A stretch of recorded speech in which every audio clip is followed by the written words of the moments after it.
Hi, this is Tom from ZeroToFinals.com. In this video, I'm going to be going through kidney stones, and you can find written notes on this topic at ZeroToFinals.com/kidney stones or in the urology section of the Zero to Finals surgery book. So let's jump straight in. Kidney stones are also referred to as renal calculi, urolithiasis, and nephrolithiasis. They're hard stones that form in the renal pelvis, where the urine collects before it travels down the ureters. Kidney stones may be asymptomatic until they irritate or they get stuck in the ureters. They might get stuck at any point along the ureters, but most often this happens at the vesico-ureteric junction, which is the junction between the ureter and the bladder. There are two key complications to kidney stones. The first is obstruction, which can lead to an acute kidney injury because urine can't drain away from the kidney, and so there's back pressure into the kidney affecting the function. And the second is infection, with obstructive pyelonephritis, or infection in the kidney caused by obstruction, so that infective matter builds up in the kidney tissue. Let's talk about the types of kidney stones. Calcium-based stones are the most common type of kidney stone, and this accounts for about 80% of kidney stones. Having a raised serum calcium level, or hypercalcemia, and a low urine output are key risk factors for calcium collecting into a stone. There are two types of calcium stones: calcium oxalate, which is the more common type, and calcium phosphate stones. The other types of kidney stones include uric acid stones, and uric acid stones are not visible on X-rays, struvite stones, and struvite is a chemical that's produced by bacteria, and these are associated with infection, and cystine stones, and these are associated with cystinuria, which is an autosomal recessive disease.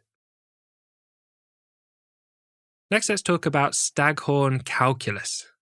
A staghorn calculus is where the stone forms into the shape of the renal pelvis, giving it a similar appearance to the antlers on a deer stag. The body of the staghorn calculus sits in the renal pelvis, with the horns extending into the renal calyces. A staghorn calculus may be seen on plain X-ray films. Most commonly, this occurs with stones made of struvite. In patients with recurrent upper urinary tract infections, the bacteria can hydrolyze the urea, which is found in the urine, into ammonia, and this creates the solid struvite. Let's talk about the presentation of kidney stones.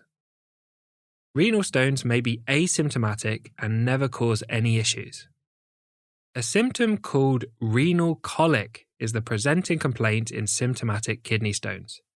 Renal colic is unilateral loin-to-groin pain, which can be excruciating, and some people describe it as worse than childbirth. And it's colicky, meaning that it fluctuates in severity as the stone moves and settles in position. Patients with renal colic often move restlessly due to the pain. They may also experience hematuria, or blood in the urine, nausea and vomiting, reduced urine output, and symptoms of sepsis if infection is present. Let's talk about the investigations. A urine dipstick test usually shows hematuria, or blood in the urine, in cases of kidney stones. A normal urine dipstick does not exclude kidney stones. Urine dipsticks are also helpful to exclude infection. Blood tests can help establish signs of infection and also the kidney function. Checking the serum calcium helps identify hypercalcemia, or a raised calcium level, which may have been the cause of the kidney stones. An abdominal X-ray can show calcium-based stones, but uric acid stones will not show up.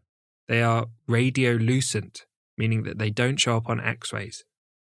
A non-contrast computer tomography, or CT scan, of the kidneys, ureters, and bladder, which is called a CT-KUB, is the initial investigation of choice for diagnosing kidney stones. The NICE guidelines from 2019 recommend a CT-KUB within 24 hours of the presentation. An ultrasound of the kidneys, ureters, and bladder, or an ultrasound KUB, is a less preferred alternative to a CT scan. A negative result does not exclude kidney stones. Ultrasound is less effective at identifying kidney stones, but it is helpful in pregnant women and children. Stones can be analysed to determine the type, which is useful to help establish the cause and reduce the risk of recurrence. A Tom tip for you: remember hypercalcemia or a raised calcium level as a cause of kidney stones. You can remember the presenting features of hypercalcemia with the mnemonic renal stones, painful bones, abdominal groans, and psychiatric moans. The three causes of hypercalcemia to remember are calcium supplements, hyperparathyroidism, and cancer, for example, myeloma, breast cancer, or lung cancer. Let's talk about management. Non-steroidal anti-inflammatory drugs are the most effective type of analgesia, for example, intramuscular or rectal diclofenac. IV paracetamol is an alternative where NSAIDs are not suitable. Opiates are not very helpful for pain management and they're not routinely used. Antiemetics are used to treat nausea and vomiting, for example, metoclopramide, prochlorperazine, or cyclizine. Antibiotics are required if infection is present. Watchful waiting is usually used in stones that are less than 5 mm in size, as there's a 50 to 80% chance that these will pass without any interventions. Watchful waiting may also be suitable for patients with stones that are 5 to 10 mm depending on individual factors. It can take several weeks for the stones to pass. Tamsulosin, which is an alpha blocker, can be used to help aid the passage of stones. Surgical interventions are required for large stones, for example 10 mm or more, and also for stones that don't pass spontaneously or where there's complete obstruction or infection. So let's talk in more detail about the surgical options. First, let's talk about extracorporeal shockwave lithotripsy, or ESWL. This involves an external machine that generates shockwaves and directs them at the stones under X-ray guidance. The shockwaves break the stone into smaller parts, which makes it easier for them to pass. There's another surgical option called uretoscopy and laser lithotripsy, and this involves a camera inserted via the urethra, bladder, and ureter to identify the stone. The stone is then broken up using targeted lasers, and the smaller pieces of stone are easier to pass. Another option is percutaneous nephrolithotomy, and percutaneous nephrolithotomy is performed in theatres under a general anaesthetic. A nephroscope, which is a small camera on a stick, is inserted via a small incision in the patient's back. The scope is inserted through the kidney to assess the ureter.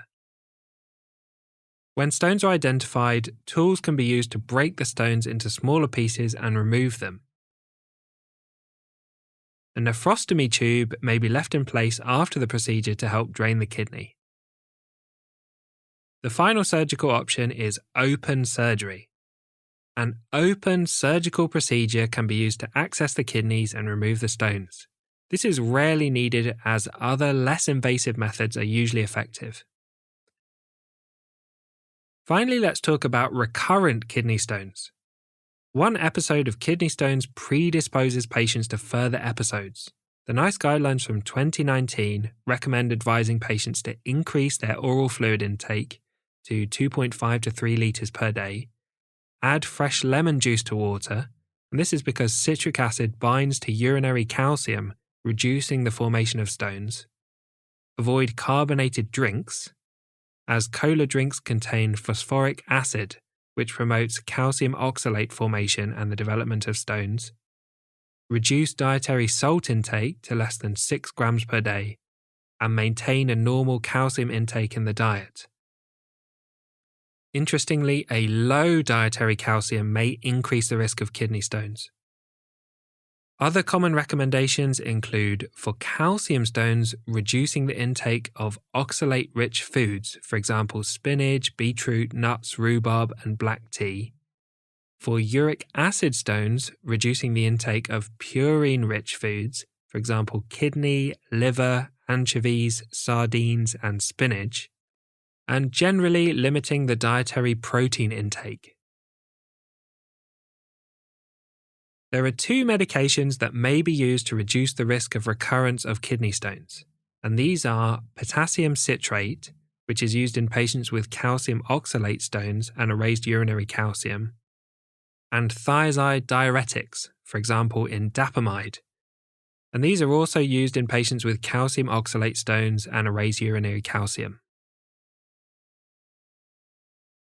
Thank you for watching this video. If you liked the video, left a comment, or subscribed to the channel, thank you so much, it really helps. Zero to Finals is not just a YouTube channel, there's also a website with detailed notes, illustrations, and questions, an Instagram account where new questions are posted every day to help you test your knowledge, books, flashcards, and much more.